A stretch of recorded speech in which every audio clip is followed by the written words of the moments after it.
Topic है polity.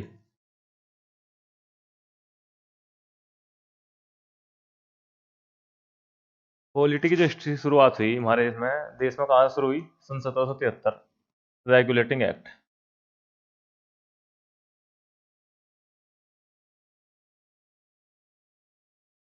अब main बात यह है कि सन 1773 में रेगुलेटिंग एक्ट लाया क्यों गया। सबसे पहले मेन जरूरी है कि इसकी उस समय समस्या क्या थी, क्योंकि कोई भी नियम कायदा कोई भी कानून कब बनेगा जब उससे पहले समस्या होगी, समस्या के सोल्यूशन के लिए ही तो कानून बनेगा। तो सन 1773 में ईस्ट इंडिया कंपनी का शासन हो गया था। शासन कहाँ कहाँ था? अगर हम मैप देखें, यो सारा क्षेत्र, यो और यो, मद्रास वाला, मुंबई, बंगाल, यहाँ तीन पैलेस ऐसे थे जहाँ पे ईस्ट इंडिया कंपनी व्यापार के साथ साथ शासन भी कर रही थी। व्यापार प्लस शासन इनके हाथ में आ चुका था दोनों के लिए। हालांकि ये हिस्ट्री के विषय हैं, पर लेकिन मेन बात यह है कि 1773 का रेगुलेटिंग एक्ट जब आया उससे पहले समस्याएं क्या थी, उन समस्याओं को समाधान करने के लिए लाया गया था। पहला व्यवस्था क्या थी कि व्यापार जो है ईस्ट इंडिया कंपनी में प्राइवेट भी चल रहा था। ये ईस्ट इंडिया कंपनी के लोग जो थे, जो कर्मचारी थे, वो ब्रिटेन से व्यापार जो कर रहे थे, वो उसमें करप्शन बहुत ज्यादा था। तो दूसरा, उपहार गिफ्ट लेके उधर सामान लड़ लिया थे जो दस्तक की प्रक्रिया थी वो बाधित हो गई थी। दस्तक एक वो हिस्ट्री का विषय है, उसमें बताया जाएगा। तो लेकिन मेन बात यह है कि कंपनी भ्रष्ट हो चुकी थी। दूसरा, वारेन हास्टिंग्स उस टाइम गवर्नर जनरल था 1773 में, तो उसने दो चार एक्सपेरिमेंट ऐसे करे कि कंपनी दिवालिया हो चुकी थी। ईस्ट इंडिया कंपनी दिवालिया हो गई थी। अब जब दिवालिया होगी दिवालिया आदमी शासन तो नहीं कर सकता ना, तो ये गए किसके पास? ब्रिटेन की संसद के पास। ब्रिटेन ने कहा कि व्यापार करना और शासन करना दोनों अलग बात है। तुम व्यापार कर सको, शासन करना तो तुम्हें कंपनी है, कंपनी केवल व्यापार कर सकते, शासन नहीं कर सकती। शासन करना, शासन के लिए केवल पैसा कमाना इंपॉर्टेंट नहीं है, इंपॉर्टेंट है कि वहां शासन व्यवस्था कैसी है, कानून व्यवस्था कैसी है, कानून। और फिर अगर कुछ समस्या आने लगी तो उसमें न्याय आदमी को कैसा मिलेगा। मेन चीज दो चीज ये है। ईस्ट इंडिया कंपनी ने मांगा था उस टाइम 10 लाख पाउंड का बैंक ऑफ ब्रिटेन से लोन। तो बैंक ऑफ ब्रिटेन ने यही कहा था कि तुम्हें लोन तो मिल जाएगा, पर लेकिन तुम्हें क्या करना पड़ेगा, कानून और न्याय व्यवस्था स्थापित करनी पड़ेगी। तो इसके लिए क्या हुआ, इसके लिए आया 1773 का रेगुलेटिंग एक्ट। समस्या क्या थी? पहली, व्यापार की।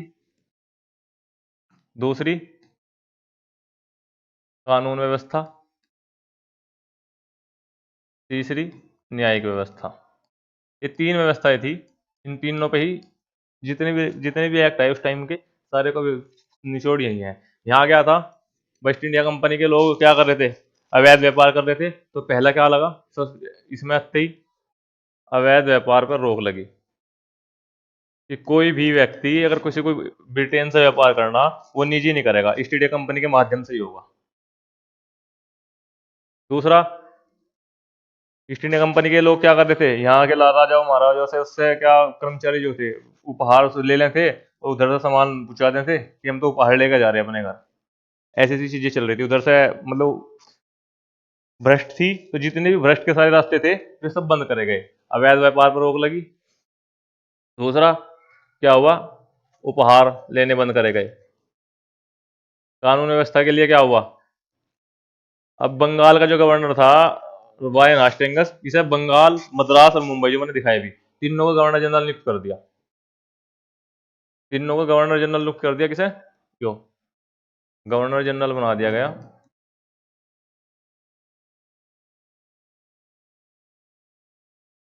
बंगाल, मद्रास, मुंबई, इन तीनों का। न्यायिक व्यवस्था में क्या है, न्यायिक व्यवस्था में कोई क्राइम होगा तो उसके लिए क्या होगा, कोई मतलब भ्रष्ट कर रहा है और भी चीजें हैं जो इन तीन क्षेत्र में है, तो उसके लिए क्या करी गई, एक सुप्रीम कोर्ट की स्थापना करी गई। सन 1774 में इसका sir Elijah Impey, sir Elijah Impey,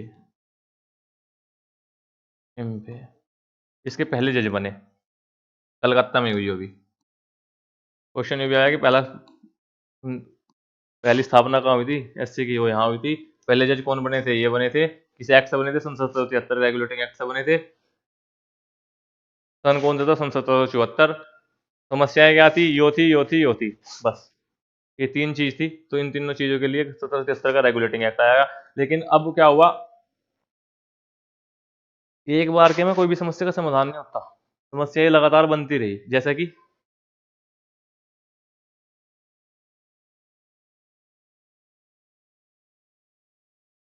73 से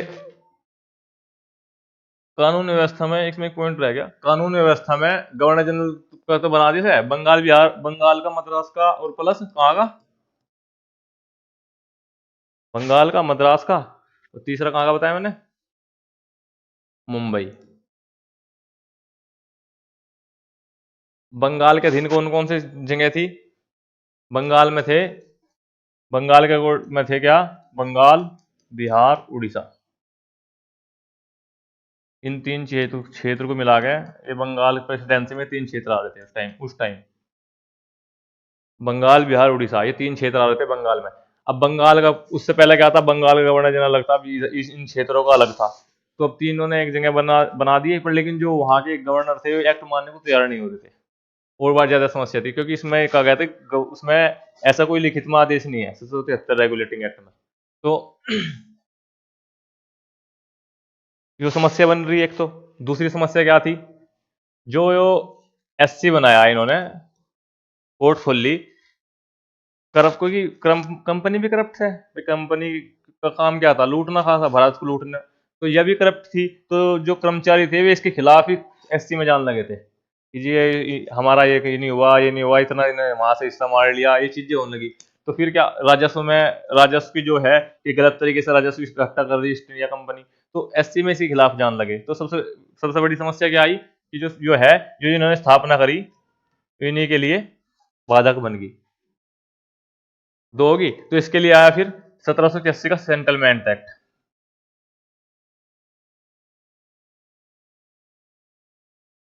इसमें क्या कहा गया कि अब जो गवर्नर जनरल है, कहाँ का, बंगाल का, वो कल कल बंगाल, बिहार, उड़ीसा के लिए भी कानून बनाएगा। पहली चीज तो ये बनाई गई। दूसरी, जो एससी है, उस एससी इसकी बाध्यता कम कर दी, बाध्यता पर रोक लगा दी। जैसे कि पहला पॉइंट क्या हुआ इसमें, ईस्ट इंडिया कंपनी इसके दायरे से बाहर है, ईस्ट इंडिया कंपनी का कोई शिकायत लेगा भी है सुनने की। पहली बात तो ये हुई कि ईआईसी क्षेत्र से बाहर है, इसके कार्य क्षेत्र से बाहर। दूसरा, गवर्नर जनरल जो परिषद है, गवर्नर जनरल, गवर्नर जनरल की जो परिषद है वो इससे बाहर है, एससी की कार्यवाही से बाहर है। ईस्ट इंडिया कंपनी राजस्व कैसा इकट्ठा कर रही, राजस्व जो इकट्ठा कर रही, पैसे जो जहां से ले रही, उस पर अगर कोई आदमी शिकायत लेकर आ रहा, तो यो एससी के दायरे का मामला नहीं है,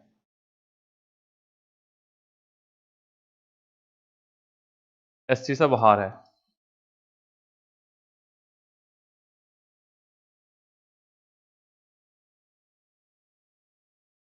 ये है, गवर्नर जनरल बनाया गया था, इसकी परिषद में गवर्नर जनरल से अलग क्या था, गवर्नर जनरल तो नियुक्त हो गया था, एक थी 1773 में ही गवर्नर जनरल परिषद की स्थापना हुई थी, उसमें 4 सदस्य थे।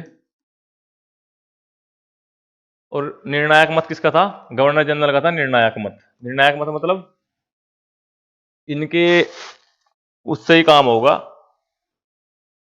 बहुमत से, और गवर्नर जनरल का रहेगा निर्णायक मत।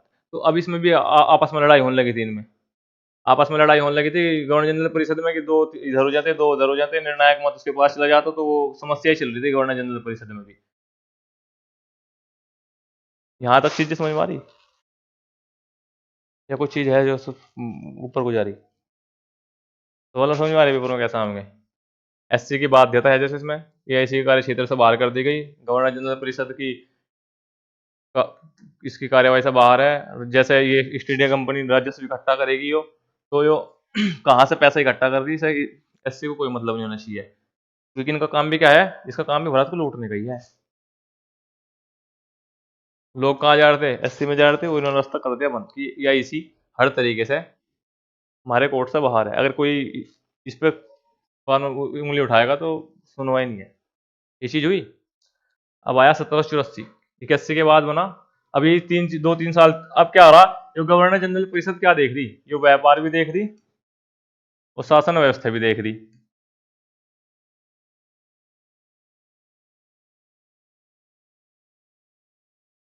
व्यापार प्लस शासन व्यवस्था दोनों देख रही। अब क्षेत्र इन्होंने और भी जीत लिए इसने इतने, तो इनकी समस्याएं बढ़ने लगी। समस्याएं ज्यादा बढ़ने लगी तो अब वहां की जो कोर्ट है वो तो संसद है, फिर से अधिनियम बने। अधिनियम में क्या हुआ कि इन दोनों के क्षेत्रों को अलग अलग करा जा, तो इसके लिए क्या हुआ,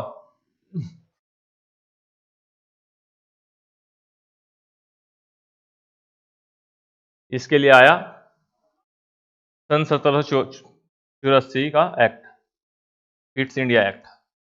इसमें बस दो ही चीज हुई। पहला, कोर्ट ऑफ डायरेक्ट्स,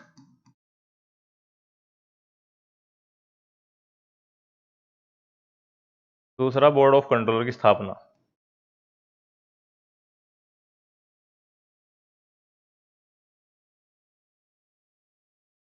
इसका काम क्या है, शासन व्यवस्था देखना। इसका काम क्या है, व्यापार देखना। ये दोनों चीज अलग अलग कर दी। कहने की बात है, कोर्ट ऑफ डायरेक्ट्स का काम है व्यापार देखना, बोर्ड ऑफ कंट्रोलर का काम है शासन व्यवस्था देखना। अब गवर्नर जनरल से हाथ से ये चीजें चली गई, तो उसने इस चीज का विरोध करा कि ये चीजें ठीक नहीं है। तो विरोध करा तो इसे हटा दिया गया, और ये कहाँ पहुंच गई भाई साहब, इन्हें बुला लिया वापिस लंदन, और वहां इन पर लगा दिया महाभियोग। वहां की कोर्ट में इस पर केस चला दिया। ये है, यो क्वेश्चन में भी आया हुआ कि पहला एक ही हुआ ऐसा बस जिसपे लंदन बुलाया गया और महाभियोग चला। कारण क्या है कि इसने इस चीज का विरोध करा था, क्योंकि इसका पैसा कम हो गया था ना, ये भी खुद ही लूट रहा था। अब इन दोनों दो चीज में डिवाइड होगी 1784 में, तो इसे बुला लिया गया, इस पे जो है महाभियोग लगा हटा दिया गया। हट तो वैसे ही गया था, पर लेकिन करप्शन का महाभियोग इस पर वो चला था, आरोप केस, हालांकि उसमें बरी हुआ। अब 84 के बाद क्या होता है, अब एंट्री होती है कॉर्नवालिस की। कॉर्नवालिस भी एक गवर्नर जनरल हुआ 1780 में आया। अब कॉर्नवालिस जब आया, तो कॉर्नवालिस था आयरलैंड में सेना का अधिकारी, एक तरीके से वहां का गवर्नर, आर्मी का जनरल। अब इसने दो चीज देखी आगे कि एक तो गवर्नर जनरल परिषद हैवी है। हम्म।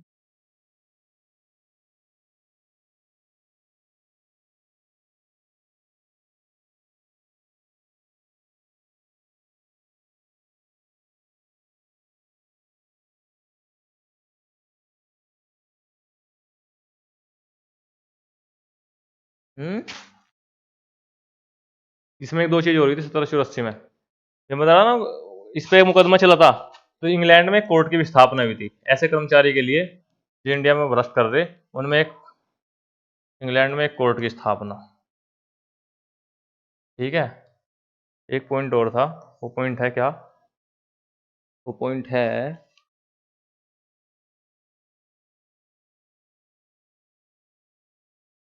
चलो ठीक है, वनडे एग्जाम के लिए इतना बहुत है, यूपीएसआई के लिए इतना बहुत है, या एसएससी के लिए इतना बहुत है, क्योंकि मेन चीज़ ये दो ही चीज़ पूछी जाए इनसे, किसकी स्थापना हुई थी और जो है ये क्या था।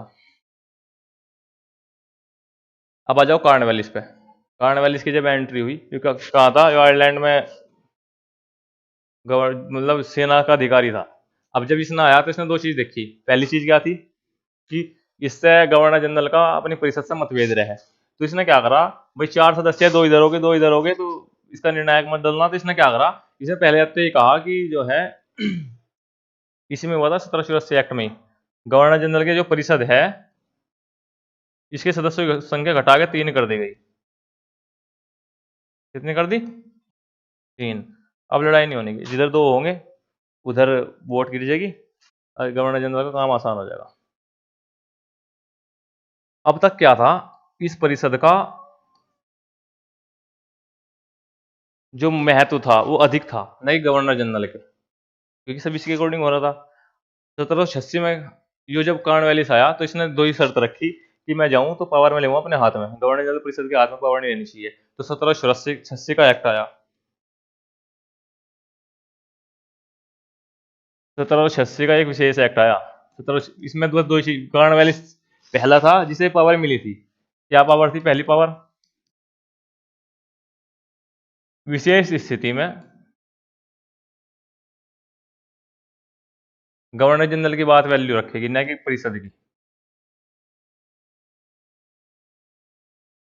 गवर्नर जनरल को अधिकार रहेगा। परिषद का क्या हो गया? परिषद का हो गया खत्म। ठीक है। दूसरा, किसी के साथ युद्ध होगा या जो भी बात होगी, सेनापति का दर्जा मिलेगा इसे। सेनापति क्या बना दिया इसने, क्योंकि वो था ना आर्मी का चीफ, गवर्नर जनरल रहेगा। कॉर्नवालिस पहला बना। इसके बाद ये सभी को मिली। ठीक है, शनिवारी क्या चीज। अब मेन बात यह है कि परिषद ने सारे एक्ट ऐसे ही हैं, सारे एक्ट अलग से रट्टा मारने की जरूरत नहीं है। समस्या क्या थी और उसका समाधान में एक्ट आया। जैसे आज के समय में समस्या क्या है, योगी बाबा ने क्या कर रखा, बुलडोजर फेर रखा, क्योंकि सार्वजनिक संपत्ति को नुकसान पहुंचाया जा रहा था, तो उसने क्या करा, बुलडोजर फेर दिया। तो ये बुलडोजर अपने आप नहीं आया, ऐसे निकल गया। ऐसी सार्वजनिक संपत्ति हास नियम वो निकाल रखा, जो अधिनियम, वो क्यों आया, वो इसीलिए आया क्योंकि लोगों ने क्या करा, सार्वजनिक संपत्ति को नुकसान पहुंचाया, तभी तो आया। तो हर चीज की एक वो है कि डेवलप कैसे हो रही, उसका कारण पता तो चीजें समझ में आ रही आसान से। अब ऐसे समझ में आ रही होंगी कि चीजें घटित कैसे हो रही। अब 1793 का जो एक्ट है, इसकी में ये चीजें चलती रही ऐसे। अब 1793 तक ये चीजें सेम चली। बोर्ड ऑफ कंट्रोलर जो है, इसमें 6 सदस्य थे। इसके इसे तनख्वाह कहाँ से मिल रही थी, लंदन से। काम कहाँ कर रही थी यो, इंडिया में। तो 1793 का जो एक्ट आया, इसमें बस सिंपल सिंपल सी बात यही हुई, जो बोर्ड ऑफ कंट्रोलर है, इसके सदस्य को जो वेतन है कहाँ से मिलने लगा, अब भारतीय राजस्व से। भारतीय राजस्व से।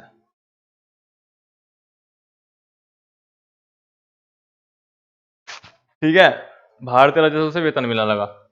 मेन बात यो है। और इसमें एक चीज और हुई थी, वो बताने वाली है नहीं है।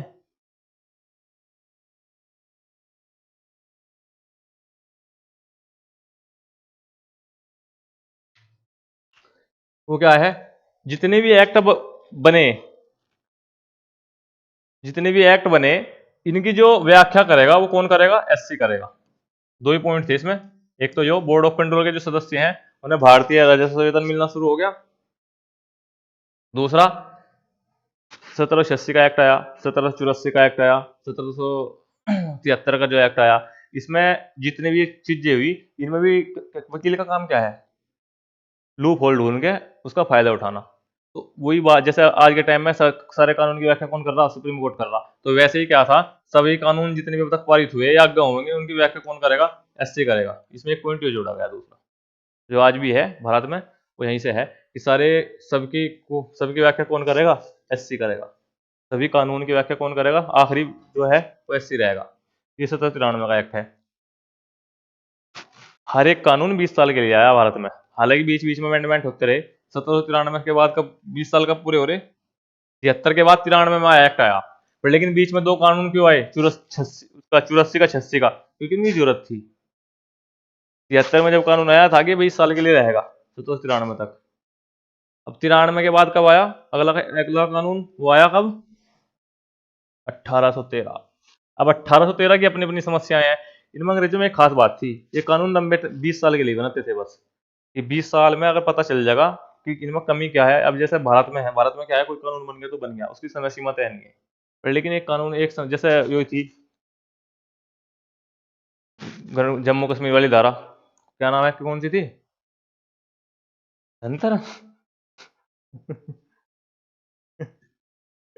370। 370 है।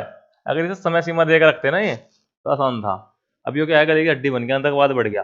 अब इसे भी हटने का कारण क्या है कि बहुत सारी चीजें थी जो हुई, हालांकि इन पर चर्चा करना जरूरी नहीं है, पर लेकिन इनकी सबसे खास बात ये थी कि ये कानून को एक वो रखते थे कि बढ़ना है ना घटना ही बढ़ना, उसका रिव्यू करते थे हर 20 साल बाद। तो 1813 में एक्ट आना था एक। अब 1813 तक व्यवस्था समझो क्या हुआ। इनका काम क्या है, पहला ईस्ट इंडिया कंपनी का व्यापार करना। दूसरा क्या है, शासन। ठीक है। 1813 की स्थिति समझो क्या है। 1813 में लंदन में और भी बहुत सारे उद्योगपति बड़े बड़े हो चुके थे। ईस्ट इंडिया कंपनी में 217 थे। ईस्ट इंडिया कंपनी क्या थी, एक ऐसी थी शेयर धारकों की कंपनी, ईआईसी। उसमें 217 लोग थे जो थे, जो महारानी विक्टोरिया भी इसमें से एक थी। तो ईस्ट इंडिया कंपनी का से और भी मतलब जो लोग हैं उद्योगपति हो चुके थे, क्योंकि उद्योग धंधा सबसे पहले क्रांति जो हुई वो इंग्लैंड में हुई, वहां सबसे तेजी पे थी। तो अब वे क्या कह रहे थे कि हमें भी भारत जाकर व्यापार करना, लेकिन ईआईसी को एक अधिकार प्राप्त था। इसमें कहा गया कि भाई अब ईआईसी केवल व्यापार के लिए, ईआईसी की एक अधिकार खत्म करा गया। पहली चीज, जब कोई भी आदमी लंदन का जाके इंडिया में व्यापार करो, एक अधिकार समाप्त कर दिया। ठीक है। दूसरी चीज क्या हुई, अब एक अधिकार समाप्त कर दिया, कोई भी जाया करो, उसके लिए क्या हो गया, लाइसेंस पर थे, लाइसेंस स्टार्ट किए गए कि गवर्नर जनरल परिषद से लाइसेंस लेना पड़ेगा। ठीक है। ईआईसी एक अधिकार समाप्त, लाइसेंस गवर्नर जनरल परिषद से लेना पड़ेगा। इसमें एक चीज और हुई, एक अधिकार तो समाप्त कर दिया, पर लेकिन चीन के साथ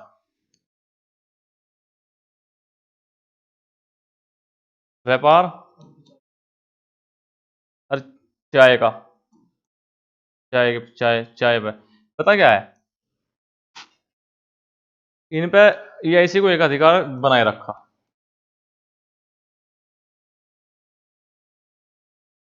ठीक है। जिनके साथ व्यापार चाय पे ईस्ट इंडिया कंपनी को पे बनाए रखा। अब क्या है, अब कोई भी जाएगा, कोई भी अगर यहाँ आएगा व्यापार करने के लिए, अब इन्हें सबसे बड़ी समस्या क्या आ रही थी, सबसे बड़ी समस्या आ रही थी इनके साथ कि पढ़े लिखे लोगों की, भाई आ तो रहे यहाँ, इनकी भाषा इन्हें समझ में नहीं आ रही थी, इसकी भाषा इन्हें समझ में नहीं आ रही थी। तो इसके लिए क्या करा गया, शिक्षा पे 1 लाख रुपए खर्च होंगे। शिक्षा पे 1 लाख रुपए खर्च होंगे, इधर लिख रहा मैं, शिक्षा पे 1 लाख रुपए खर्च प्रत्येक वर्ष। इससे क्या होंगे, लोग बाग शिक्षित होंगे, हमारा काम आसान होगा, उनकी बात हमारी समझ में आएगी और हम उनकी समझ में आ रही बात। पर लेकिन 1 लाख रुपए होंगे कहाँ से, ईस्ट इंडिया कंपनी थोड़ी पैसे दे रही, कंपनी पैसे नहीं देने की, या कोई और पैसे क्यों देगा। तो ये इसके लिए क्या आ गया, प्रांतीय जो वे हैं ये प्रांतीय नहीं, स्थानीय, स्थानीय निकाय, नगर पालिका हुई, ये चीजें हुई, कर लगाओ। पैसे की वैसे तो चाहिए 1 लाख रुपए लाने के लिए। अब मेन बात क्या है, 1 लाख रुपए इकट्ठा हुए, 1 लाख रुपए इकट्ठा हुए, पर लेकिन अब समस्या जो आ गई, क्योंकि उस टाइम की जो व्यवस्था थी ना, वो भारत में क्या थी, मदरसा और जो आपका गुरुकुल और अंग्रेजी, तीन तीन जगह बट चुकी थी। अब अंग्रेजी में यहाँ 3 जगह मत हो गए थे कि शिक्षा कौन सी दें, मदरसे की दें, गुरुकुल वाली दें, या अंग्रेजी शिक्षा दें। अद्धे इधर थे अद्धे उधर थे, कि कोई कह रहा था कि इन्हें इनकी भाषा में सिखाओ, कोई क्या कह रहा था कि इन्हें जो है इंग्लिश अंग्रेजी शिक्षा दो। इसलिए 1 लाख रुपए तो इकट्ठा हुए, चले गए ईस्ट इंडिया कंपनी की जेब में, शिक्षा पर खर्च नहीं हुए। ठीक है। चार ही पॉइंट है इसमें, एक दो लाइसेंस वाला, ये और ये।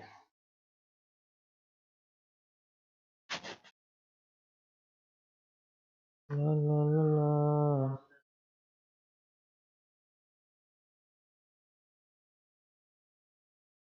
अब तक क्या था, एक चीज और थी इसमें, शासन के लिए क्या करा गया, ये तो व्यापार के लिए हो गए सारे पॉइंट।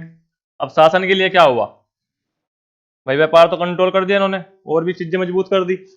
अब शासन के साथ क्या हुआ, जो प्रांतीय गवर्नर थे, प्रांतीय गवर्नर, इनके खास बात और थी, ये चीजें एक बार के में समाप्त नहीं करे थे, क्योंकि इन्होंने देख लिया था 1773 में जब इन्होंने वो करा, तो वायन हास्टिंग्स ने विरोध कर दिया, उसमें भी काफी काफी अंग्रेज वापिस गए, मतलब उसमें भी अच्छा खासा चीजें खराब हुई। तो इन्होंने क्या करा, इन्होंने पावर छीन ली प्रांतीय गवर्नरों की। तो इन्होंने क्या किया, प्रांतीय गवर्नर जनरल जो भी कानून बना होगा उसे ब्रिटिश संसद से अनुमोदन लेना पड़ेगा। ब्रिटिश संसद से क्या लेना पड़ेगा, अनुमोदन। तीन ही तो थे उस टाइम, बंगाल और तेरा मद्रास और मुंबई। इन्हें इनके जो जैसे ऊपर तो हो गया गवर्नर जनरल, इनके फिर प्रांत में गवर्नर थे, ये कोई भी कानून बनाओगे अपने वहां, जैसे यहाँ मुख्य सीएम है, ऊपर पीएम है, तो यो जो भी कोई कानून बना होगा ऐसा कहाँ लेना पड़ेगा, ब्रिटिश संसद से अनुमोदन लेना पड़ेगा पहले, कि हम जो चीज कर दें क्या। ब्रिटिश संसद से बता दी करना नहीं करना, तो चीजें तब होंगी। ऐसी चीजें चल रही थी शासन पे भी, इनके अब क्या हुआ, इस पे भी रोक लग गई। ठीक है, अभी ना कुछ भी काम करना हो तो पहले यहाँ जाओ, यहाँ से परमिशन लो, उसके बाद जाकर काम शुरू होगा। ये है 13 13 समाप्त हुआ।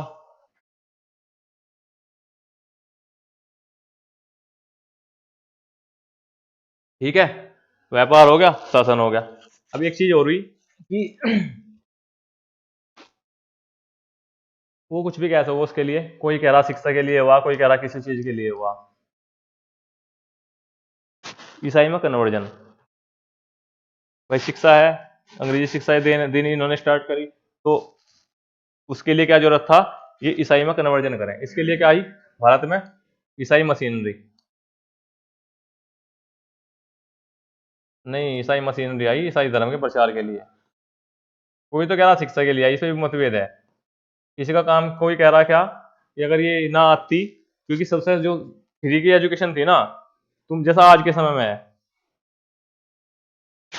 पूरा नॉर्थ ईस्ट हमारा ईसाई में कन्वर्जन हो चुका। कारण क्या है कि उनका कहना यह है कि कुछ भी समस्या हो, पैसे चाहिए पैसे लो, मेडिकल हेल्थ चाहिए मेडिकल हेल्थ लो, नौकरी चाहिए नौकरी लो, ये कैसे भी चलो ईसाई में कन्वर्जन हो जाओ। या किसी मेन बात, फंडामेंटल जितनी भी चीजें हैं ये सब प्रोवाइड करा रखी थी, ईसाई में कन्वर्जन हो रहा था।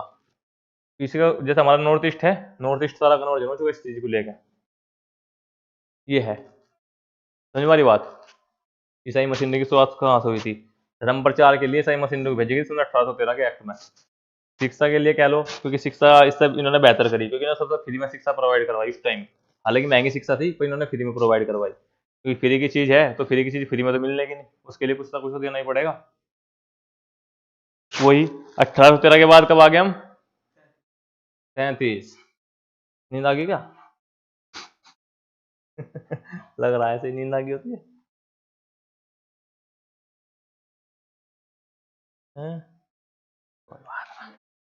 1813 के बाद कहाँ आ गए हम, 1833। 1833 का अधिनियम,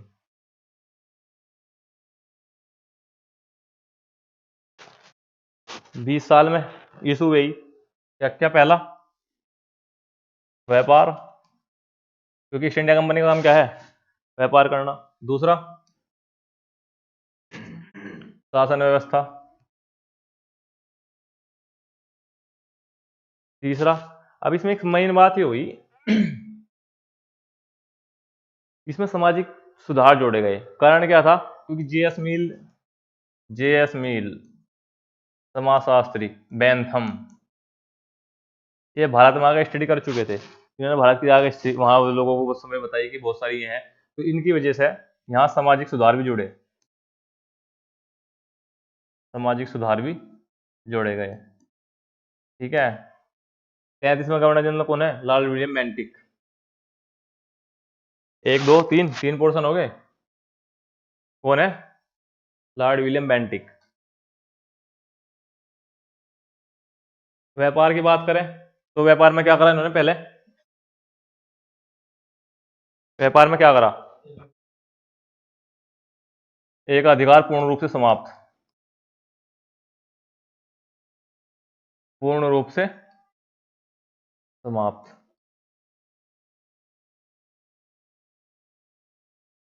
ठीक है। दूसरा, जो लाइसेंस व्यवस्था थी वो भी करप्ट हो चुकी थी। जो जितने ज्यादा पैसे दे रहा उसका लाइसेंस उतनी जल्दी, जैसे हमारे यहाँ व्यवस्था ना, किसी को ड्राइविंग लाइसेंस बनवाना तो है ना, अलग अलग रेट, अलग अलग स्कीम है, तो ऐसे ही वहां थी। लाइसेंस व्यवस्था इतनी करप्ट हो चुकी थी कि बस उद्धार हो गया था, तो ये लाइसेंस व्यवस्था भी समाप्त करी गई। अब भारत होता क्या होता, लाइसेंस व्यवस्था चली जाती परमानेंट।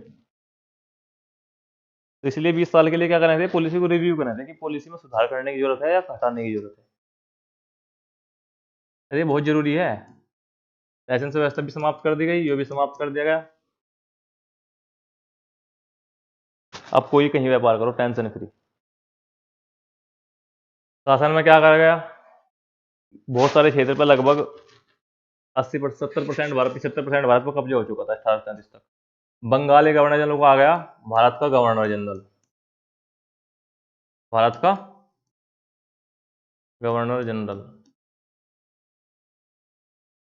ठीक है, बंगाली गवर्नर क्या बन गया भैया, भारत का गवर्नर जनरल। और जो प्रांत कानून बना रहे थे, पहले वाले में क्या हुआ था, 1893 में क्या करा गया था, 1813 में, सॉरी 1813 में क्या करा गया था, उन्हें ब्रिटिश अनुमोदन की जरूरत थी। अब यहाँ समाप्त कर दिया। सारे कानून कौन बनाएगा, ये वो भारत का गवर्नर जनरल की परिषद। इसे क्या बोल रहे हैं, केंद्रीयकरण। कि प्रांतों की सारी शक्ति समाप्त कर दी, सारी कहाँ चली गई, गवर्नर जनरल के पास, गवर्नर जनरल परिषद के पास। जो भी कानून बनाएगी वो बनाएगी। ये भी क्वेश्चन इंपॉर्टेंट है, क्योंकि शासन में मेन चीज यही है, और इनमें चीज ये है मेन व्यापार में। ठीक है। और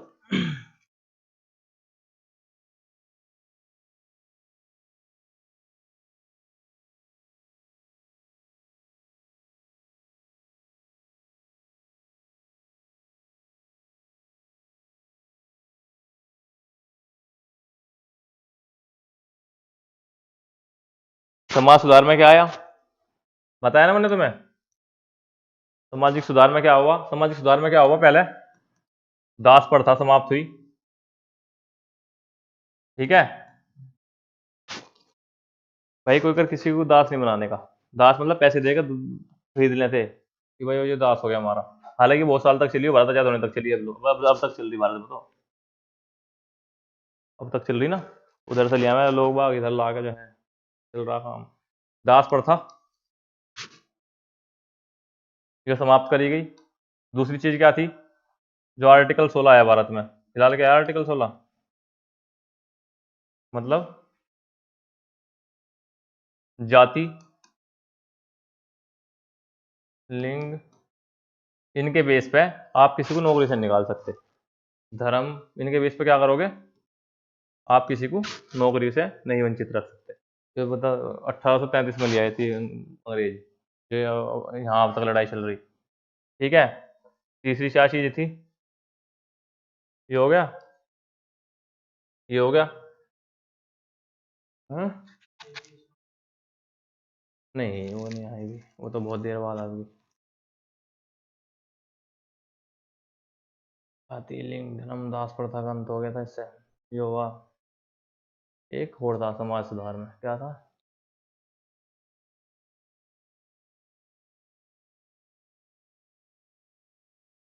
वो तो थी, वो तो थी।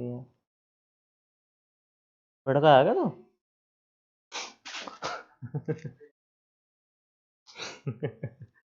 ठीक है। ये किसकी बदौलत थी, इन दोनों की। और पैसे के लिए क्या करा इन्होंने, व्यवस्था, व्यापार हो गया, ये हो गया। संपूर्ण देश के लिए एक बजट की ओर एक, क्योंकि भाई अब केंद्रीकरण हो गया ना, अब प्रांतों पर से तो इन्होंने शक्ति ले ली। संपूर्ण देश के लिए एक बजट, अब अलग अलग चीजें खत्म हो ली।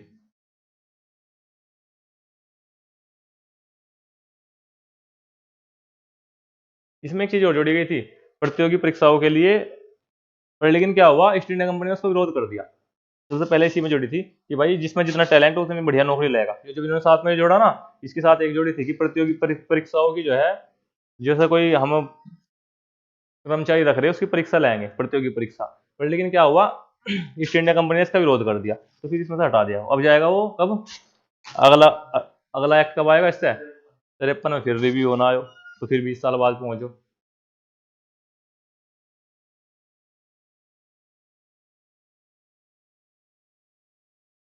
समझ में आ रही चीजें?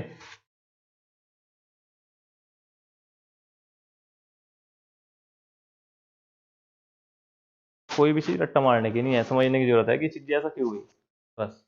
1853 33 वाली लाइन थी, पहली बात तो वही हुई क्या, प्रतियोगी परीक्षा होगी, बेस पे ही सब कुछ होगा।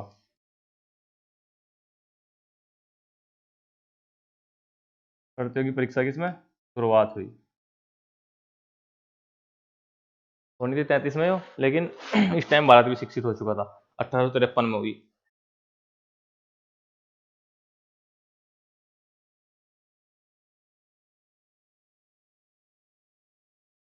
अब इसमें 33 कहाँ गया, ये हो रहा। अब क्या है, अब व्यापार सब कर रहे, अब EIC का उद्देश्य व्यापार करना नहीं रहा, व्यापार तो सब, क्योंकि हर आदमी ब्रिटेन से हर आदमी आ रहा, वो आगे भारत में व्यापार कर रहा, अब कंपटीशन के लिए भी बढ़ गया, अपने वाले से को थोड़ी ना कर देंगे। तो अब इनका कारण ध्यान कहाँ है सारा, शासन व्यवस्था पे, भारत को लूटने का, कि भारत को कैसे लूटा जा सके। तो शासन व्यवस्था में अब इन्होंने एक काम करा, कानून कौन बना रहा, संपूर्ण केंद्रीयकरण हो गया, प्रांत पे सत्ता चली गई, तो इसके लिए एक इन्होंने स्थापना करी, किसकी, विधि सदस्य की।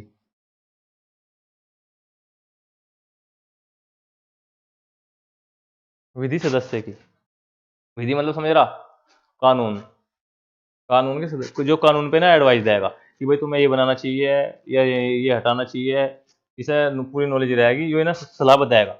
गवर्नर जनरल परिषद वही 3 सदस्य है इसमें, ठीक है ना। इसमें सदस्य अब कितने बढ़ गए हो गए, 4, 4 सदस्य हो गए अब इसमें, ठीक है। पर लेकिन इसे वोट देने का अधिकार नहीं दिया इन्होंने, वोट क्या चल रही, 3 की चल रही, बस ये तो एक्स्ट्रा बढ़ा लिया कि कोई समस्या होगी तो तुम हमें बताइए कि हमने कानून गलत बना दिया, इस कानून में ये चीज होनी चाहिए थी, ये चीज हटनी थी, एडवाइजर इस तरीके से हो गया। अभी ना देखा गया 53 में ना समझ में आई बात, विधि सदस्य को गवर्नर जनरल ने कोई महत्व नहीं दिया, गवर्नर जनरल ने कि जब से वोट देने का अधिकार नहीं है, उसकी एडवाइस पर कोई ध्यान नहीं दिया गया, इसलिए जो भी कानून बने वे एंटी बने। ये चीज कौन देख रहा, दो चीज चल रही है, EIC, ब्रिटिश संसद, ये सारे काम ब्रिटिश संसद में हो रहे, जितने एक्ट पास हो रहे ना, ये ईस्ट इंडिया कंपनी और ब्रिटिश संसद के हैं, खाली ईस्ट इंडिया कंपनी के नहीं है, ब्रिटिश संसद का इसमें पूर्ण रूप से जो है हस्तक्षेप है, पूर्ण से नहीं कह सकते, अभी 1858 में होगा पूर्ण, तो 53 तक है हस्तक्षेप। हाँ, विक्टोरिया, ब्रिटिश संसद का क्या है, इसमें हस्तक्षेप है, तो इसलिए कानून ऐसे बन रहे। अब जब अब जो 1858 के बाद 57 में क्रांति जो होगी ना, तो ईस्ट इंडिया कंपनी सरेंडर कर देगी, मैं तो छोड़ के चल रही, तो उस टाइम फिर ब्रिटिश संसद अपने हाथ में ले लेगा सारा सब 1858 से फिर काम शुरू होगा। तो EIC प्रतियोगी परीक्षा शुरुआत हुई। दूसरा, जो विधि सदस्य था उसे क्या बना दिया इन्होंने, पूर्ण सदस्य, विधि सदस्य क्या बन गया, पूर्ण सदस्य।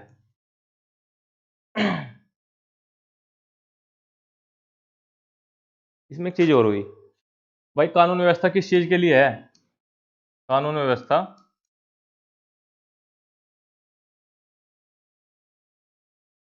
किस चीज के लिए है, एक ने तो कानून बनाया, कोई अधिनियम बनाया, दूसरे ने क्या करा, उसे लागू करा, लागू मतलब लागू सॉरी उसे, अब क्या है, अब की करंट की स्थिति भारत में क्या है, कानून कहाँ बने, संसद में बने, कानून कहाँ बने, संसद में बने, पालन कौन कर रहा है, जैसे पुलिस है, वही सपोज कर BNS ही बनी हमारी, BNS कहाँ पास हुई, BNS संसद में बनी, और पारित कहाँ हुई, वो लागू पुलिस क्या गया फॉलो कर रही, ये तो है। अब तक क्या व्यवस्था है कि गवर्नर जनरल परिषद ही तो कानून बना रही, और गवर्नर जनरल वो लागू भी जो है मतलब अपने हिसाब से कानून बना रहे, अपने हिसाब से ही सब काम अपने हिसाब से चल रहा, तब इन्होंने क्या बनाया, एक विधान परिषद की स्थापना कर दी।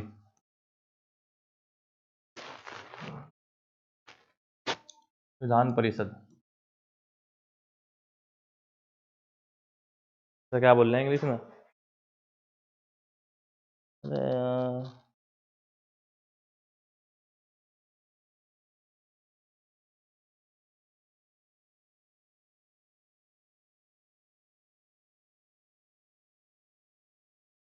ठीक है, समझ वाली बात तेरे।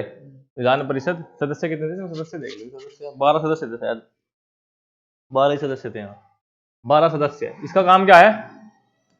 विधि बनाने का। गवर्नर जनरल परिषद क्या करेगी? उसे अप्लाई करेगी। इसमें प्रांत के प्रतिनिधि थे, प्रांत के प्रतिनिधि ले लिए, प्रतिनिधित्व भी था इसमें। विधि बनाएगी गवर्नर जनरल इस पर, लेकिन एक चीज और दी थी इस पर विधान परिषद में, गवर्नर जनरल से वीटो कर सकता था, गवर्नर जनरल से रद्द कर सकता था। सिंपल सी बात है, काम वही है सारा, प्रक्रिया गवर्नर जनरल के हाथ में ही ना, कोई कानून बना कर दिया इसे रद्द कर दे, मैं नहीं मानता, तो फायदा क्या है बनाने का। पर लेकिन एक संदेश ये जा रहा था कि प्रक्रिया चल रही, यहाँ तक हो गया बस। तो बस यही है दो चीज। अब क्या होगा? अब 1857 क्रांति आएगी, अब देश हिल जाएगा।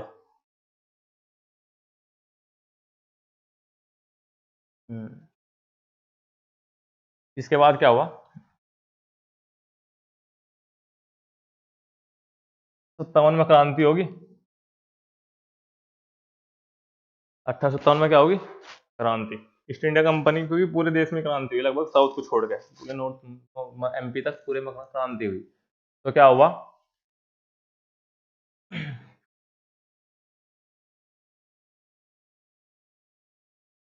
शासन हिल गया। जो सही से हो जाती ना, मतलब या तो मीडिया होता जितना, इससे 10% भी होता तो आजाद हो गया था भारत, क्योंकि इतना शस्त्र कभी नहीं उठा जितना 1857 में उठा। इतना तो 1941 या 1942 में भी नहीं उठा जितना 1857 में उठा। इतनी भयंकर क्रांति थी। अब तक जो है 57 में लोगों को आगे पता चला, ये कब 1757 से राज कर रहे हैं भारत की हिस्ट्री देख तू। प्लासी का युद्ध हुआ जब से ये शासन कर रहे, 1857 में लोगों को आगे पता चला हम गुलाम है अंग्रेजों के। इससे पहले तक नहीं पता चल रहा इन्हें, इससे पहले तक तो मलाई कट रही सबकी, क्योंकि राजा महाराजाओं की नौकरी कर रहे थे, अब किसकी कर रहे? कंपनी की कर रहे। कोई तो अंतर आया? और कोई अंतर नहीं आया। तो 1857 100 साल तो इन्होंने गुलामी में से काट दिए। हिसाब इंसान है ना कि क्या हो रहा। 1857 में पता चला हम तो गुलाम है भारतीयों को। इस तरह इस लेवल पर था। 1857 में दो ग्रुप में बट गया था। एक तो ये राजा महाराजा, ये अपनी सत्ता बचाने के चक्कर में थे। दूसरा एजुकेटेड, जो आदमी शिक्षित हो चुका, वो सारा अंग्रेजों के साथ था, क्योंकि उन्होंने राजा महाराजाओं को टाइम देख रखा था। ये कहते इससे बढ़िया तो यही है। और ये किसके राजा महाराजा किसके लिए लड़ रहे थे? अपनी कुर्सी के लिए, अपनी वो बचाने के लिए। तो इसलिए शिक्षित वर्ग कहाँ था? सारा अंग्रेजों के साथ था। ठीक है। अब 1857 की क्रांति से बहुत सारी चीज बदली। तो इसमें सबसे पहला आया 1858 का एक्ट, ईस्ट इंडिया कंपनी करके सरेंडर। अब पहली बात तो इसमें कहा गया कि अब हमारा काम क्या है? केवल शासन करना है, व्यापार से मतलब नहीं। तो वायसराय की नियुक्ति करी गई। वायसराय मतलब ब्रिटिश सांसद का प्रतिनिधि। हिंदी में क्या कहते हैं? इंग्लिश का वर्ड है, हिंदी में वो ब्रिटिश संसद का प्रतिनिधि। इसे बनाया गया वायसराय को। उस टाइम कौन था पहला जो बना? कैनिंग। खतरनाक आदमी हुआ कैनिंग, विलार्ड कैनिंग। हिस्ट्री में पढ़ेंगे तब तक देखिए कितनी खतरनाक हिस्ट्री है इसकी। जितने भी अंग्रेज आ रहे हैं ना, लॉर्ड बन गए, गवर्नर जनरल बन गए, सारे धरती से उठे हुए हैं, सारे के सारे। कोई क्लर्क था, कोई बाबू था, ऐसे उठे हुए सारे, और गवर्नर जनरल तक बने भारत के। मतलब हिस्ट्री इनकी सबकी मजेदार है पढ़ने, मतलब समझने वाली है चीजें कैसे हैं। कैनिंग पहला वायसराय बना 1858 में। 1858 का एक्ट है, सिंपल सी बात ही है। 53 के बाद कब आना था? 20 साल बाद आना था। लेकिन हुआ क्या? क्रांति होगी, क्रांति के तुरंत बाद ये इसी ने सरेंडर कर दिया। अब ब्रिटिश संसद रहेगी बस, ब्रिटिश संसद ने मोर्चा संभाला था, ब्रिटिश संसद ने ही जो है जो लड़ाई लड़ी थी, सत्तावनी क्रांति समाप्त करवाई थी। तो उसमें क्या हुआ? पहला वायसराय की नियुक्ति करी गई, गवर्नर जनरल पद खत्म, जो पहले हुए। अब 1858 का वे तो थे एक्ट, चार्टर एक्ट जो आया, अधिनियम, पहला अधिनियम है वो। पहला अधिनियम कब आया? 1858 में। कोई कंपनी नियम बना रही, उसमें क्या है, कंपनी क्या किस चीज पर ध्यान देगी? व्यापार पर ध्यान देगी या और चीजों पर ध्यान देगी। अब ये क्या कोई भी अगर संसद में कानून बन रहा ना, संसद में कानून बनने का मतलब है चाहे यहाँ की बने चाहे वहां की बने, फिर भी समाज को, सोसाइटी को वैल्यू दी जाएगी। फिर भी चाहे कितना भी मतलब चीजें हैं। अब जो 1858 में जो शिक्षित वर्ग, जो सत्तावनी क्रांति में शिक्षित वर्ग इनके साथ था, तो उसे बहुत एक्सपेक्टेशन थी कि 1858 में कानून आएगा उसमें हमारे लिए बहुत कुछ बढ़िया हो जाएगा। लेकिन ऐसा कुछ नहीं होने का, भारत आजाद होने तक भी। ठीक है, उदारवादी नेता जो थे। पहला वायसराय बन गया लॉर्ड कैनिंग।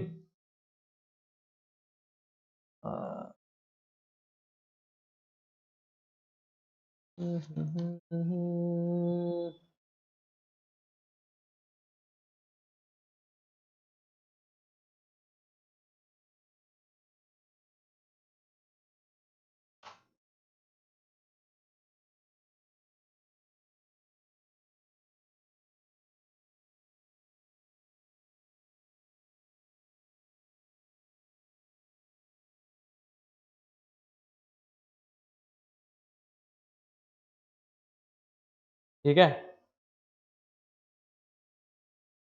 अब वायसराय है, वायसराय के ऊपर भी तो, वायसराय कहाँ है? भारत में वो है। तो जैसे इससे पहले क्या था, 1858 से पहले दो चीज काम कर रही थी, देखियो तुमने, court of directs, board of controller. इसे बोल रहे हैं द्वैध शासन। भाई एक दो दोहरा शासन चल रहा, एक चीज जो चल रही है, एक चीज चल रही। इससे क्या हुआ? पहला पॉइंट है द्वैध शासन समाप्त हुआ। पेपर में ऐसी सवाल होगा जैसे लिख रहा, द्वैध शासन समाप्त। अब इनका काम क्या रहेगा? खाली शासन करना। बोर्ड ऑफ कंट्रोल में 6 सदस्य थे। ये जो है वायसराय तो हो गया भारत में नियुक्ति, लॉर्ड कैनिंग पहला बन गया वायसराय। ठीक है, इसके ऊपर एक बनी भारत परिषद, 15 सदस्य की भारत परिषद, 15 सदस्य की। पेपर में कुछ भी पूछ लिया, कितने सदस्य थे? वायसराय को कंट्रोल कौन कर रही? भारत परिषद। इसका बना दे एक सचिव, जो इसके ऊपर है। वही इसके परिषद का सचिव भी तो होगा एक, जो इसके ऊपर है जस्ट। ठीक है,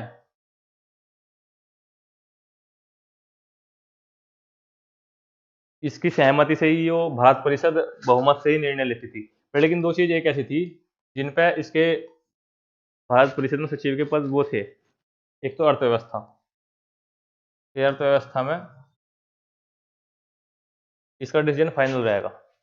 दूसरा युद्ध शांति व्यवस्था, इसमें क्या रहेगा? इसका डिसीजन फाइनल रहेगा, इस पर कोई वाद विवाद नहीं होने का। अगर दो चीज से रिलेटेड है तो इसका फाइनल नहीं हो। सारी चीज को इम्प्लीमेंट कौन कर रहा? वो ऐसा है। बस मेन क्या थी? द्वैध शासन समाप्त हुआ, ये चीजें आई 1858 का एक्ट मेन यूथ। एक दो काम इसमें और हुए, छोटे छोटे हैं, वनडे एग्जाम से वो नहीं, लेकिन है चीजें।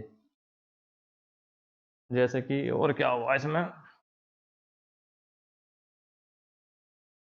कोई छोटा मोटा काम है ऐसा? ला ला ला ला। अगर है सरकार बोल दिया।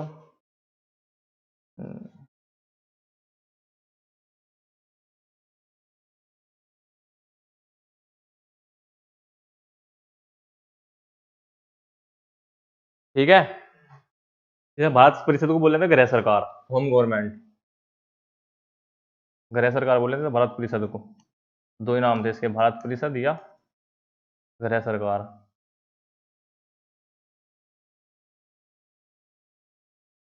Home government. बस ये इंपॉर्टेंट है, 1858 वाले वनडे एग्जाम में भी तो नहीं पूछ सके। अब 58 के बाद कब आया? अब 58 में कुछ दिखा जो शिक्षित वर्ग था उससे कुछ फायदा हुआ? कुछ तो नहीं हुआ। जैसे दादा भाई नौरोजी हुए, सुना नाम तुमने? हाँ, दादा भाई नौरोजी, इन्होंने पहले क्या करा था? अरे वो तो करी इन्होंने अर्थव्यवस्था की तो सूचना दी है। तो सबसे बेहतरीन इंसान है उस टाइम में दादा भाई नौरोजी, उदारवादी नेता था। इन्होंने ईस्ट इंडिया एसोसिएशन की स्थापना करी थी लंदन में। इसका काम क्या था? डेली जो है अखबार छापना, भारत की समस्याओं के बारे में लंदन वहाँ की पब्लिक को जागरूक करना, ईस्ट इंडिया एसोसिएशन का। ठीक है, लंदन में इसकी स्थापना दादा भाई नौरोजी ने करी थी। 1843 के आसपास कर रखी, 40 के आसपास कर रखी शायद इन्होंने स्थापना। अब इन्होंने और चीजें आगे रिसीव कर दी कि भाई हमें विश्वास दिया गया था कि तुम हमारा साथ दो क्रांति में और उसमें शिक्षित वर्ग को, पर लेकिन हमारे लिए कुछ नहीं हुआ। इससे क्या हुआ? पब्लिक वहां की और हुआ कि भाई जब इन्होंने तुम्हारा साथ दिया तो इनके लिए कुछ करो तो सही। तो इसके लिए एक 1858 से अंग्रेजों से मान लो या किसी से भी मान लो जो गलती हुई, इन्होंने एक विधायिका की जन्म कर दिया भारत में। विधायिका, विधायिका मतलब संसद। 1861 में पहली बार आया विधायिका, इसकी स्थापना कर दी। इन्होंने क्या सोचा कि कानून तो हमें बनाने, भाई खुले में ना बाहर ना अंदर कमरे में ना बैठ कर खुले में बना लेंगे, लेकिन इन्हें नहीं पता इसका नुकसान कितना होगा। अब जाकर क्योंकि आज की जो संसद है वो इन्हीं की देन है, जो दिल्ली में बन रही ना वो इसी इसी में बनेगी इसी के चलते बन रही, जो अब जिसका वो हो गया, नहीं बनी। तो 1861 में इन्होंने सबसे पहले क्या दे दिया जन्म? विधायिका। इसका सबसे मैं अब ये इससे क्या है कि शिक्षित वर्ग को अब ये शिक्षित वर्ग को भ्रम में रख देंगे कि तुम्हारे लिए हमने कुछ करा। तो 1861 का एक्ट केवल उसी के लिए आया था। अब इसमें क्या क्या हुआ? अब ये मेन चीज ये है, पहली तो चीज यही है, विधायिका का जन्म हुआ।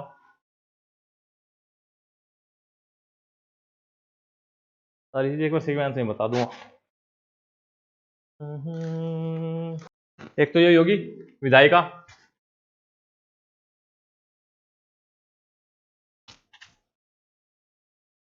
जो ये अपनी भारत परिषद थी,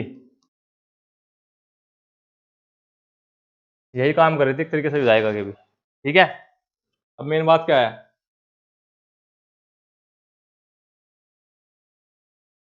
इसमें जो है आधे सदस्य गैर सरकारी कर दिए। गैर सरकारी मतलब ना तो इन्हें वोट देने का अधिकार था, इन्हें वोट देने का अधिकार नहीं था, ये भारतीय होंगे, इनकी नियुक्ति होगी, नॉमिनेशन होगा। इन्होंने क्या लगा कि जो जो हमारे विश्वास पात्र हैं उन्हें जो है हम इसमें सेलेक्ट कर लेंगे, उनसे अपने पक्ष में वोट दिलवा लेंगे, काम हो जाएगा। ठीक है, ये कितनी, इनकी संख्या कितनी थी? आधे। क्या हो रहे थे सारे? ब्रिटिश ही, जो भारत जिनके वफादार भारतीय थे उन्हें मनोनीत करने थे इसमें, विधायिका में। ठीक है, दूसरा पॉइंट क्या था? 33 में हमने केंद्रीयकरण कर दिया था, प्रांतों की शक्ति छीन ली थी, इसमें दोबारा दे दी गई। बंगाल, मुंबई और तेरा मद्रास, दोबारा क्या कर सकते हैं ये? छोटे जो इनके मतलब के कानून है छोटे मोटे वे बना सकें। ठीक है,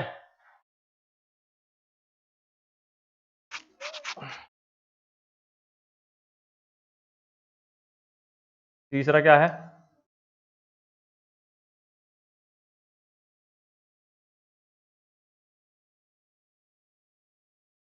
अब संसद की स्थापना होगी, अलग अलग मंत्री बनेंगे, भाई मैं कोयला मंत्री, मैं फलाना मंत्री, मैं परिवहन मंत्री। तो विभागीय प्रणाली जो शुरुआत हुई वो यहीं से हुई।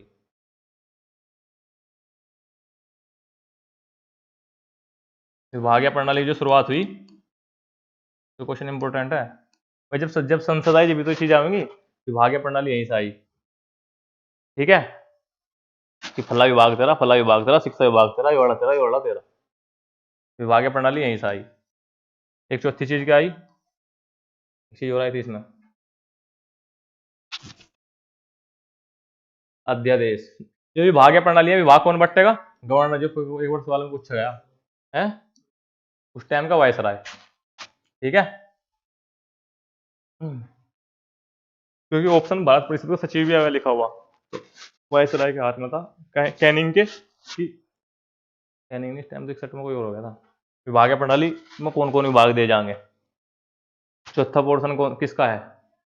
एक चीज हो रही थी इसमें, अध्यादेश, सॉरी, अध्यादेश, अध्यादेश, ठीक है। अगर कोई युद्ध जैसी पहले की स्थिति आ रही है, कोई और संकट आ रहा, अर्थव्यवस्था पर संकट आ रहा, तो अध्यादेश जारी कर सके, कानून बनने बंद। जो अब के टाइम में आर्टिकल 123 वो यहाँ से आया, ठीक है। वो सारी पावर कहाँ चली जाएंगी, वायसराय के हाथ में, ये है। अब चीजें समझ में आ रही, रट्टा मारने की जरूरत नहीं है, सारी चीजें सीक्वेंस में है। भारत जब से कानून सन 1773 से लेके 1947 तक जो भी बेस है ना भारतीय संविधान का, वो सब सीक्वेंस में है।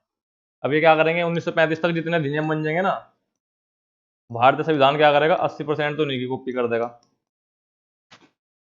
1935 का जो अधिनियम, लास्ट अधिनियम था, उसकी 80% कॉपी फोटो स्टेट है, 20% इन्होंने बाहर उससे जोड़ रखा, ऑस्ट्रेलिया से, इंग्लैंड से, अमेरिका से है। तो 80% तो सेम टू सेम यही कानून है, कानून कोई बाहर से नहीं लाया, ये सारे आर्टिकल वही हैं जो 1935 वाले थे, ठीक है। तो ये लास्ट आ हुआ 1935 का। 1861 हो गया। इसमें एक चीज और थी यार, वो याद नहीं आ रही मुझे।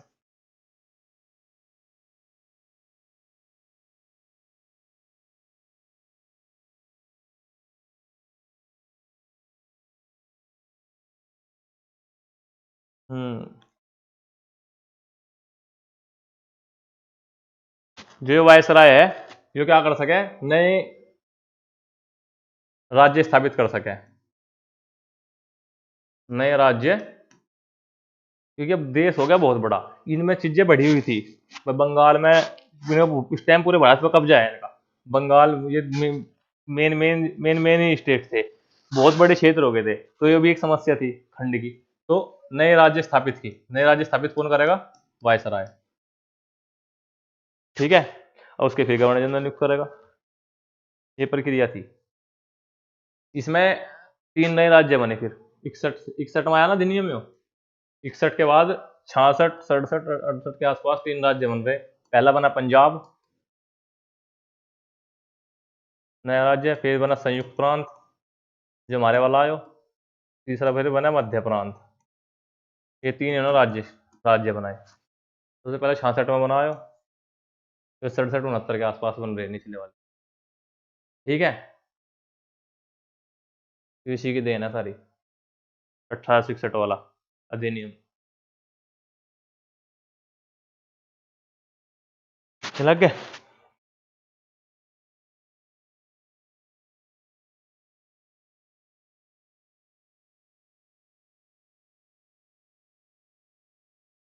छियासठ के बाद फिर क्या हुआ, 61 के बाद, 61 के बाद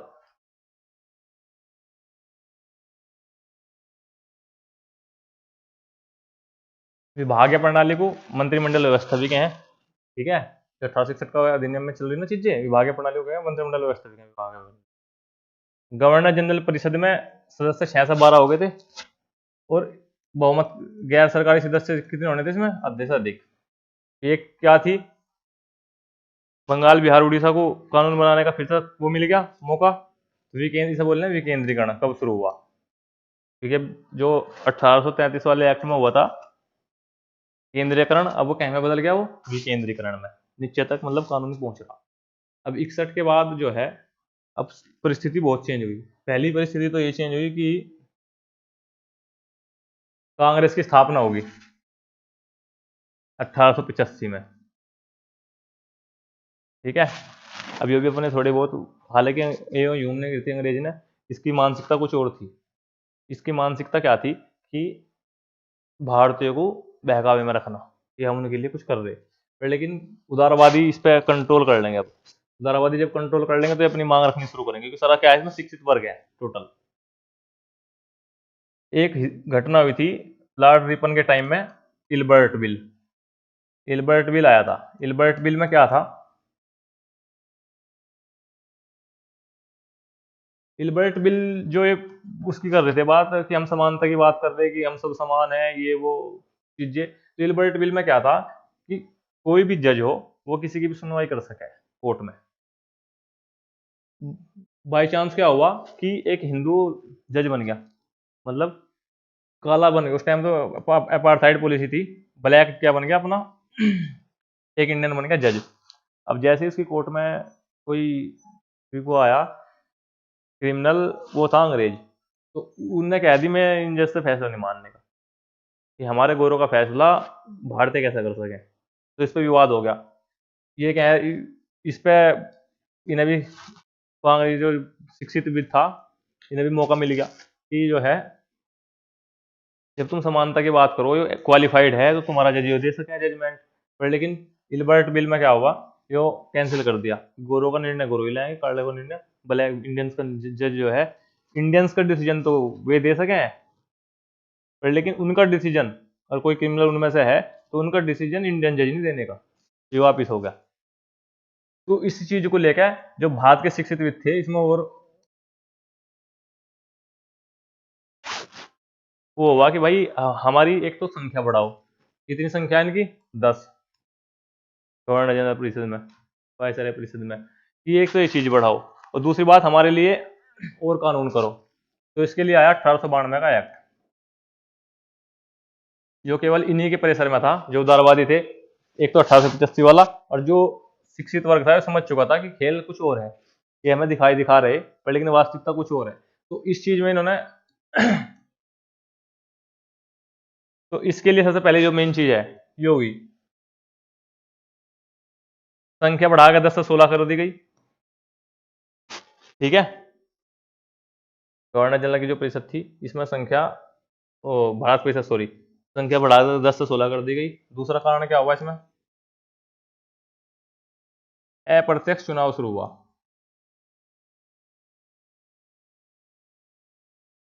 अप्रत्यक्ष चुनाव शुरू हुआ। जो प्रांत में गवर्नमेंट बन रही उनके जिला बोर्ड, नगर बोर्ड,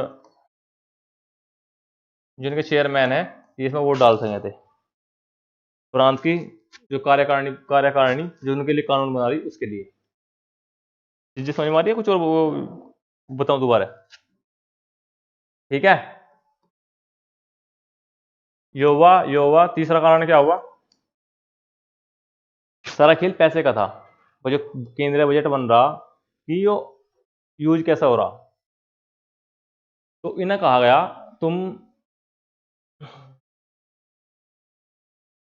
केंद्रीय बजट पे बहस कर सको, बस बहस करने का वो दिया। इससे पहले क्या था, बोल भी नहीं सके थे।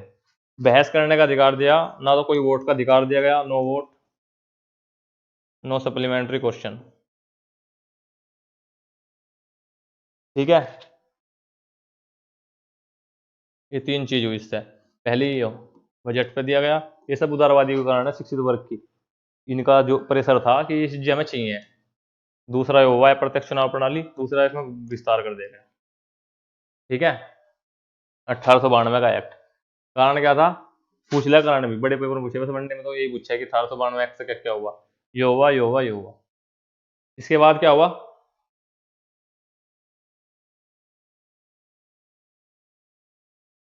अब भारत उदारवादी से साथ साथ कहां चला गया, उग्रवाद में, जिसे टेररिज्म बोल रहे थे, और हम क्या बोल रहे थे, उग्रवाद। अब भारत में ज्यादा से ज्यादा क्या हो गया, लोगों ने शस्त्र उठा लिए, बंदूकें उठा ली, बम बनाने लगे। तो अगला एक्ट आया 1909, स्वदेशी आंदोलन 1905 में चल ही रहा था। तो उसमें इन्होंने पावर देख ली थी भारतीयों की, भाई ये सारी चीजें एक हो गए, और इन्होंने हथियार वैसा उठा लिए। लाजपत राय था, बाल गंगाधर तिलक थे, तो और उग्रवाद चरम सीमा पर था। तो 1909 में जो आया वो उग्रवाद को समाप्त करना, सबसे पहले तो उन्होंने देखा स्वदेशी भारत जो मूवमेंट हुआ था 1905 में, तो भारत मुस्लिम की एकता थी, तो अब इसे तोड़नी थी। हाँ, उस पर्सनल लॉ नहीं बनाया, पर तो विवाद की चीज है, वहां चला गया। तो 1906 में सबसे पहले उन्होंने करी मुस्लिम लीग की स्थापना करवाई, अंग्रेजों ने, ठीक है। 1909 में इन्होंने मेन मुकाम क्या करा, सांप्रदायिकता सांप्रदायिकता घुसा दी। जो कैसा घुसाई, मुस्लिमों के लिए अलग निर्वाचन प्रणाली।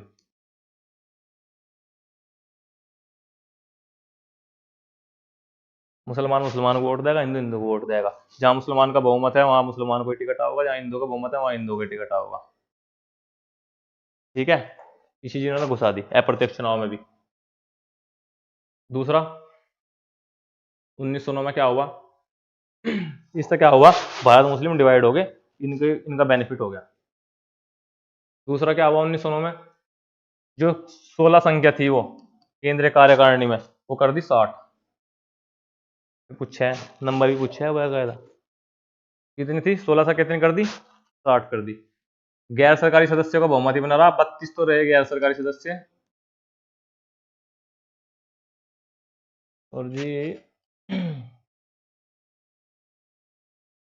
32, 5 थे मनोनीत, और कितने बच गए, 32 5 37, 23 बच गए ना, 23 थे कैसे, पदेन सदस्य, ये 3 कैटेगरी थी इसमें। मनोनीत, जिन्हें अंग्रेज मनोनीत कर रहे, अपने जो भरोसे के उन्हें ले रहे। 32 गैर सरकारी सदस्य हो गए जो चुने जा रहे कहीं से, अप्रत्यक्ष चुनाव से। 23 पदेन सदस्य हो गए। अब इसमें एक चीज और हुई क्या, कि जो तो हो गए इनकी जो विधायिका है, वो जो गवर्नर जनरल परिषद थी और भारत परिषद थी मेन, इनकी जो कार्यकारिणी है, कार्यकारिणी, जैसे इसमें भारतीयों को वो मिला बैठने का, मतलब भारतीय, इससे पहले इसमें भारतीय नहीं जा सके थे, तो 2 गए। गवर्नर जनरल परिषद में कौन गए, एसपी सिन्हा और जी कार्यकारिणी का मैंने पूछा है वो, गवर्नर जनरल की जो कार्यकारिणी, इसमें तो गया एक ही, भारत परिषद में गए थे, भारत परिषद में गए 2, इसमें गए एसपी सिन्हा पहला, भारत भारतीय रास्ता खुल गया, दूसरा अभी याद नहीं आ रहा, दूसरा देखो कौन सा था, और देख लो अभी।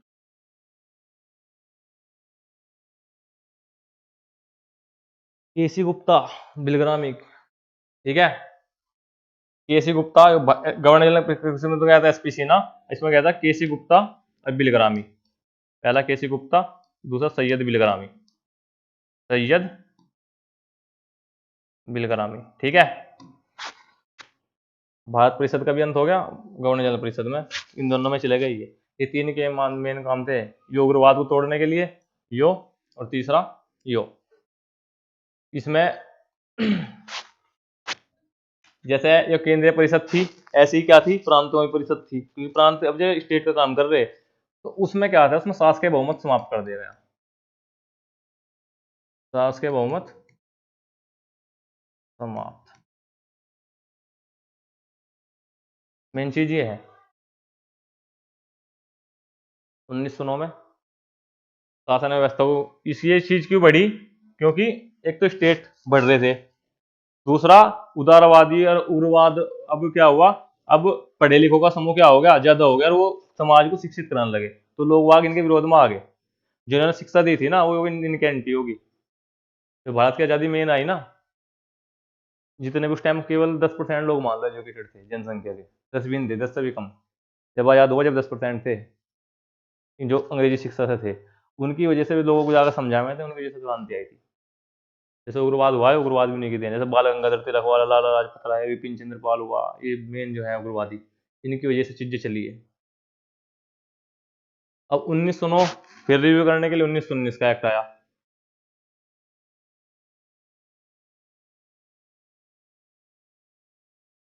जिन्ना पहले कांग्रेस में था, 1919 एक्ट।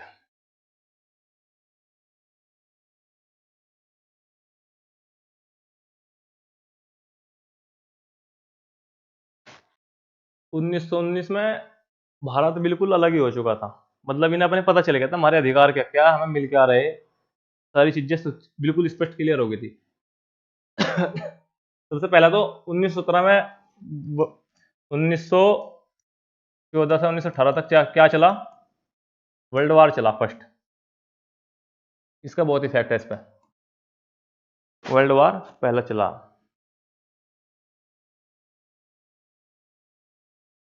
इन्हें कहा गया कि जो है तुम्हें हम जो आपका जो युद्ध निमट जान दो, तुम्हें जो है आज़ाद कर देंगे। आज़ाद मतलब स्वय शासन दे देंगे, ये बात हुई थी। जैसा आयरलैंड में था और जगह देशों में था। तो ठीक है भाई, इसके लिए 1917 में घोषणा हुई थी। इसकी थी वो।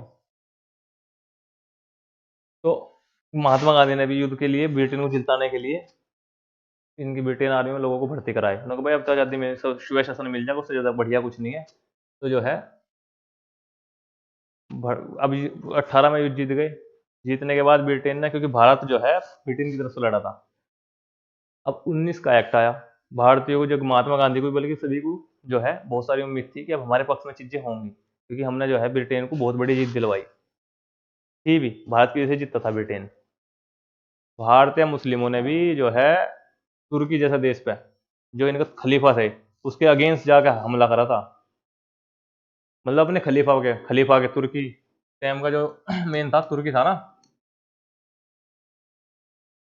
भारतीय मुसलमानों ने भी तुर्की पे बम फेंक रहे थे कि अब हमें क्या मिलने वाली, आज़ादी मिलने वाली। भाई इसमें सेना में जब थे महात्मा गांधी ने, मतलब उस टाइम महात्मा गांधी को बहुत गाली भी मिली कि वो ये उसके लिए कर रहे, मतलब भारतीयों के दलाल बन गए, ऐसी ऐसी बहुत सारी बात चली कि अंग्रेजों का हमें विश्वास है आज़ादी नहीं देने के, तो ऐसे नहीं देने के। तो हुआ भी सेम वही काम कहानी। 1919 का एक्ट आया। अब 1919 एक्ट में ना मिलेगा कुछ नहीं। पहला तो क्या कर दिया गया, दो चीज बांट दी। द्वैध शासन वहां तो था 1858 के एक्ट से जो समाप्त हुआ था, वो दूसरा था। ये दूसरा द्वैध शासन मेन बात है। इसमें आगे बांट दे द्वैध शासन भारत में। द्वैध शासन कैसे, जो पैसा है कंट्रोल हमारे हाथ में, ठीक है। पैसा तो लेंगे हम, पर लेकिन खर्च करेंगे भारतीय।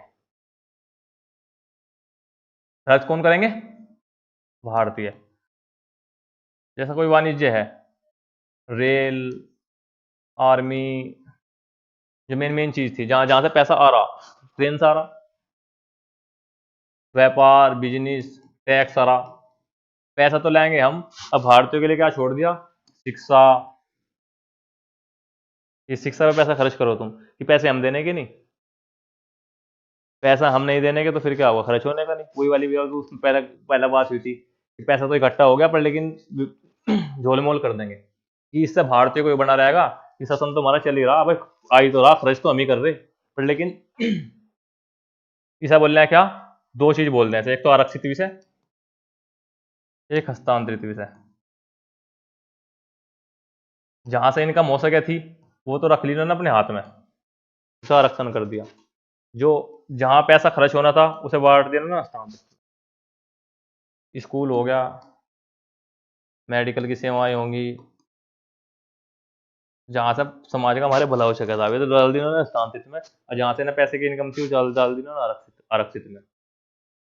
मेन चीज तो इसकी वो थी, द्वैध शासन की क्या कर दी शुरुआत है, कुछ है। एक द्वैध शासन वो था, वो 1858 में समाप्त हो गया था। 1919 में एक नई चीज शुरुआत कर दी इन्होंने। इसके लिए क्या बना दी इन्होंने, केंद्र व्यवस्थापिका।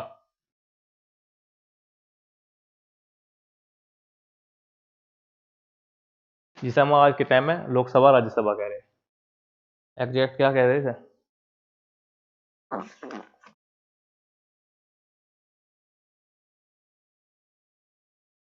1919।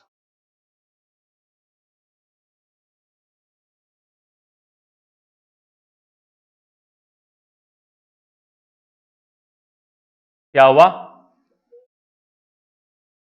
दो सदन बना दिए। पहला कौन सा, विधानसभा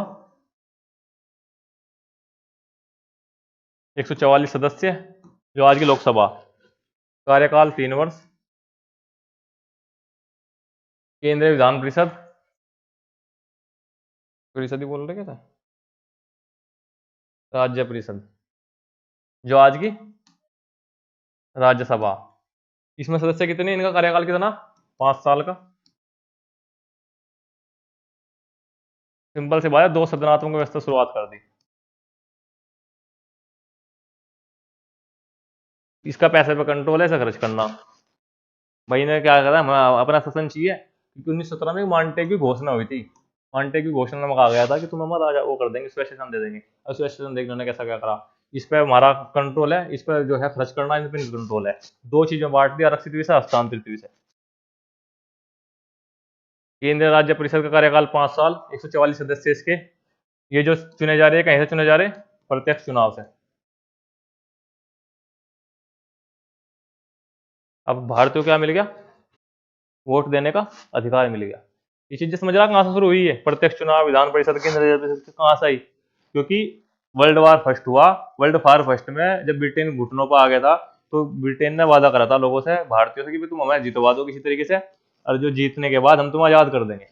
इसलिए महात्मा गांधी ने भी जोड़ लगाए, यहाँ तक कि सभी ने जोड़ लगाए, मुसलमानों ने भी, सभी ने जोड़ लगाए कि भाई हम आजाद होने वाले। पर लेकिन हुआ क्या, उसका उल्टा हुआ कि न, इसे मांटेग्यू था उस टाइम का सचिव, तो उसने घोषणा कर दी कि तुम्हें जो है, भारत सचिव बता रहा था ना मैं, सब कुछ कंट्रोल इसका, कि शासन दे देंगे। मांटेग्यू घोषणा के नाम से फेमस है 1917 में। हाँ, ना वो कोई और है, वो तो गवर्नर जनरल था, वायसराय। तो ये यहाँ तक समझ में आई।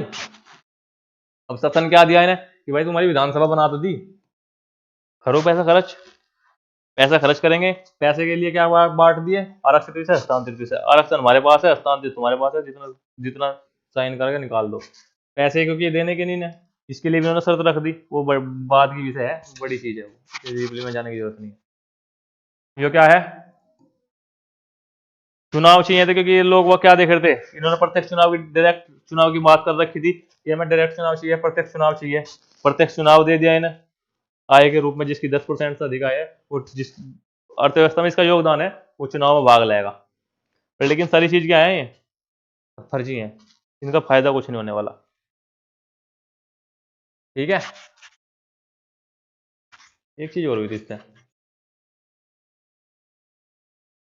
1909 में क्या था, बजट पे क्या था, वाद विवाद कर सके थे, ना तो सप्लीमेंट्री क्वेश्चन पूछ सके थे, ना वोट दे सके थे। पर लेकिन यहाँ सप्लीमेंट्री क्वेश्चन पूछने का अधिकार दे दिया। पूरक क्वेश्चन, पूरक प्रश्न, पूरक मतलब जब बजट का सेशन चल रहा, तो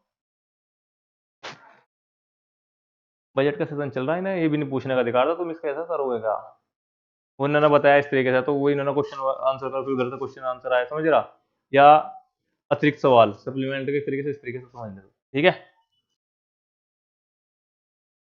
जो चीज दी ना बजट में, ये चीज दे दी, ये चीज दे दी, ज्यादातर इनका कुछ है।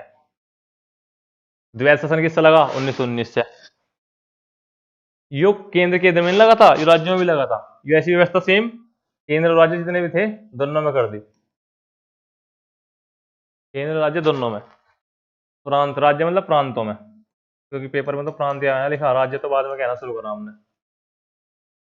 ठीक है, केंद्र और प्रांत दोनों में द्वैध शासन की स्थापना कर दी थी। एक चीज और थी इसमें शासन से संबंधित,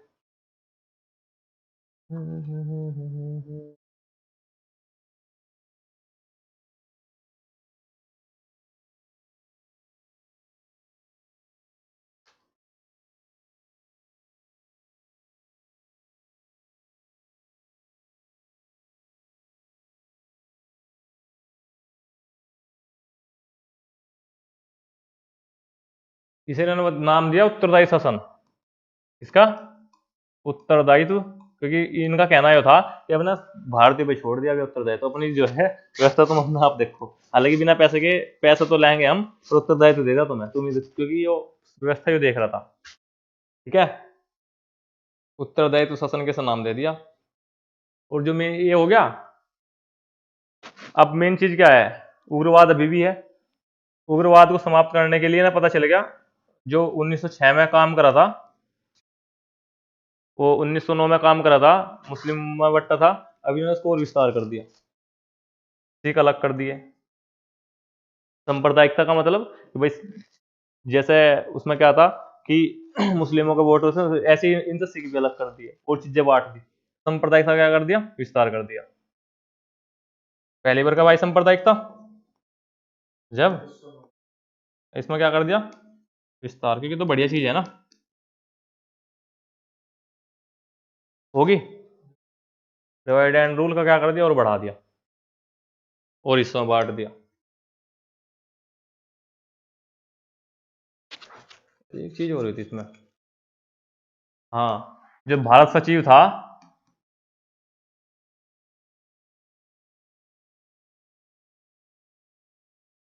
इसका खर्चा वापस वहीं पहुंचा दिया, ब्रिटेन। ब्रिटेन खर्च करेगा इस पर, इसकी सैलरी कौन देगा, ब्रिटेन। ठीक है, भारत राजस्व समाप्त करके कहाँ पहुंचा दिया, ब्रिटिश राजस्व से सैलरी मिलेगी। ठीक है, और क्या था, बस ज्यादातर यही है, एक आध पॉइंट रह रहा होगा छोटा मोटा, वनडे एग्जाम के लिए तो नहीं बहुत है।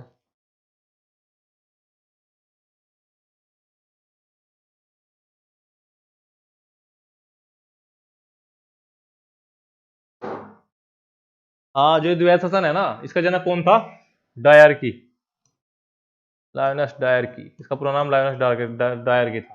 ठीक है, जो द्वैत शासन अभी देखा हमने, इसका जनक कौन था, डायरकी।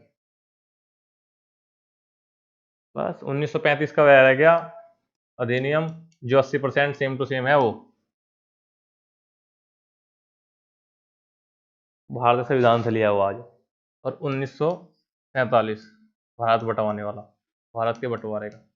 ये दो अधिनियम रह गए बस, इन्हें देखेंगे हम कब, बाद में, अगले